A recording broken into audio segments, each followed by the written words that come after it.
Today, I'm going to talk about something that I don't think the coaching industry talks about enough. The results from the programs that you join have usually less to do with the program and more to do with you. Here's what I mean by that. I have paid, I don't even know at this point, thousands and thousands and thousands of dollars in certifications, in coaching containers. Some have been great and some have been not so great. Some have been spectacular, right? But here's the thing.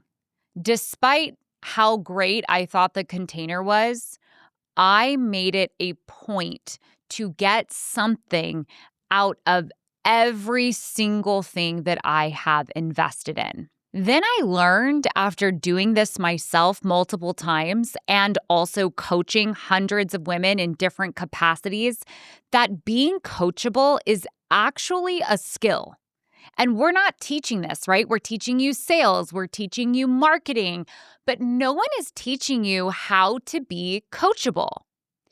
I am going to break down everything you need to guarantee that you get results no matter what program or course that you join. I'm going to make this as simple as possible, okay? Because there are 7 things, and I'm just going to pretty much use this episode to go rapid fire. The first thing that you need in order to get results is show up. And I know you're like, duh, why wouldn't I show up? But honestly, think about the courses you have paid right now that are just like sitting in your desktop or, they're half used, or maybe you've watched 1 or 2 modules and then you were like, I'll come back to it.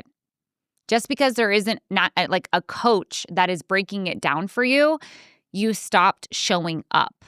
Therefore, you think, man, this course sucked. I didn't get anything out of it. But ask yourself, did you actually show up for it?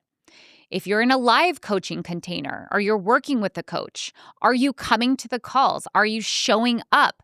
I mean, it is literally one of the most fundamental things, but honestly, you have to ask yourself, are you really getting there? Are you really coming with the materials that you need?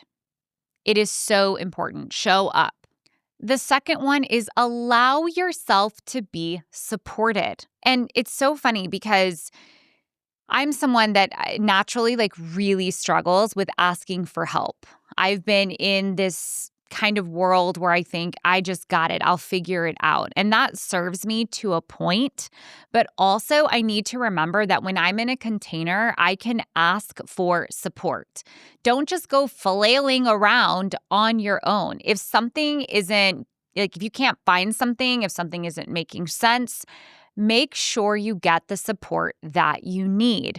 Also, when someone is coaching you, be able to receive the feedback, right? I think that's a lot of times is I can see when I'm giving feedback as a coach and my client is not taking the feedback, they're just going to go and do what they want to do anyway. I will always address it and have a conversation about it because I'm like, listen, you're in a container because you want to be coached. So why aren't you receiving the support and actually letting things be easier for you? The third one, this is huge. Ask questions. Especially if you are in a live coaching container where you have the coach or co-coaches that you are meeting with on a frequent basis. In a good coaching program, there is literally no such thing as a stupid question.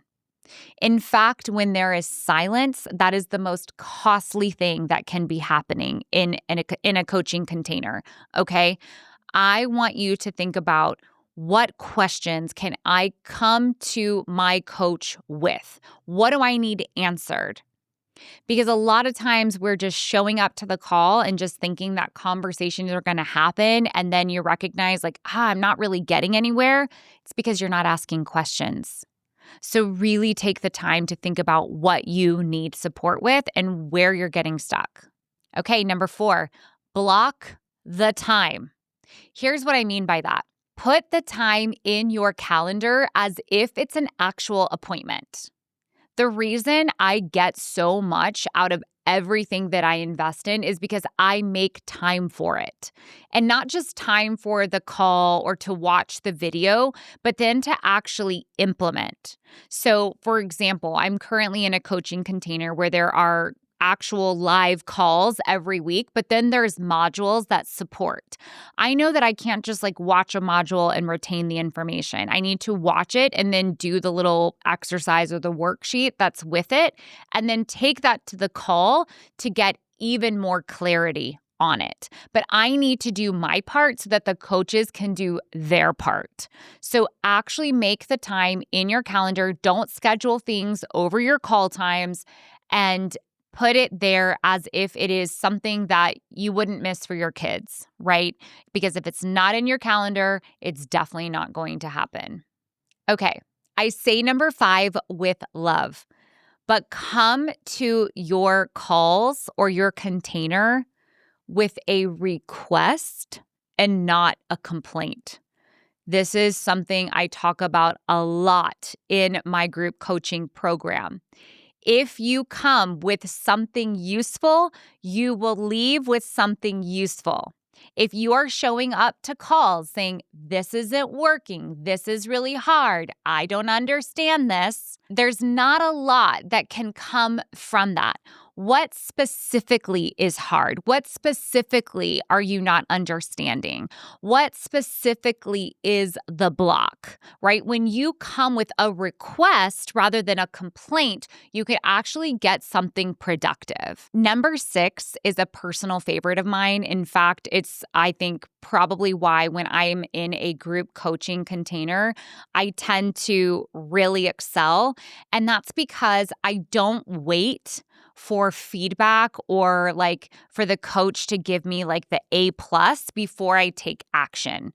So number 6 is taking action before it's perfect, because let's be real, nothing is ever going to be absolutely perfect. No piece of content, no launch, no sales page. There's always going to be room for improvements. But if you're constantly waiting for, let me send this to my coach for approval, let me send this to the group to see if they like it, you're always going to be in waiting energy versus receiving energy. And I think that's really important, is to just practice taking action. There's so much opportunity to take action with how short-lived a lot of content is these days.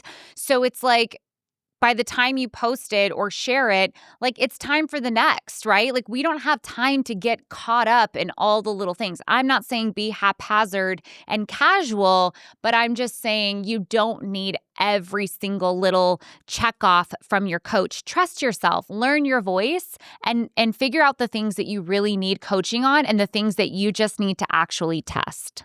Number 7. Take full responsibility for your results. I'm going to say that again. Take full responsibility for your results. Okay? Here's what I mean by that. There are really bad coaches out there, okay? But there's also a lot of really good coaches. You can get great results from a not so great coach, and you can get great results from a really great coach. But the difference is you taking responsibility. Whenever my clients are like, Kaitlin, it's because you did this, I'm like, no, it's not. I am not responsible for those results. You are responsible for your results. And I mean the good results and the results you didn't get. Okay? Because you got those because you showed up, because you asked the questions, because you did the work. All of those other 1 through 6, when you are not getting results or when you are getting results, you need to go back through this checklist and see, where can I take responsibility? Because your coach is simply there as like a lighthouse, right? They are a guide for you. They are not your rescue raft. They are not the ones that need to be doing the work for you. In fact, that creates a lot of codependency.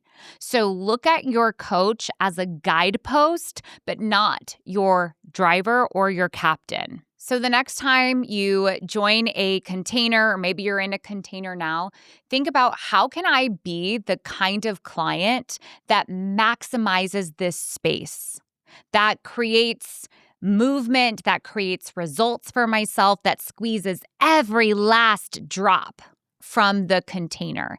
Leave no crumbs, as the kids say these days, right? So I want you to think about what out of those 7 things that I listed could you improve on, therefore improving your results.